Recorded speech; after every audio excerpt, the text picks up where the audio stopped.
Uish, wanginya. Wangi kan? Hai korang, so today I nak interview some people pasal perfume ni. Jom ikut I. Okay, so I nak tanya dia ni. Hai bang. Hai. Nervous ke? Sebab I nak tanya satu soalan ni. Boleh.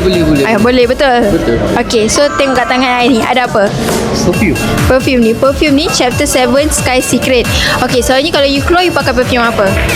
Guys, biasa je saya beli kat perfume kat TikTok murah je. Murah je kan? Ni pun dekat TikTok juga. Tapi ada 50% diskaun dekat TikTok and dekat beg kuning.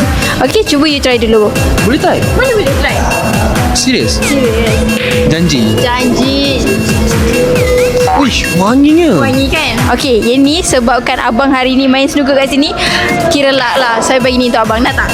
Gila tak nak perfume wangi ni. Okay, ni untuk abang. Okay, so korang apa tunggu lagi? Kat beg kuning kan ada. Saya ada diskaun lagi. Gerak cepat tau.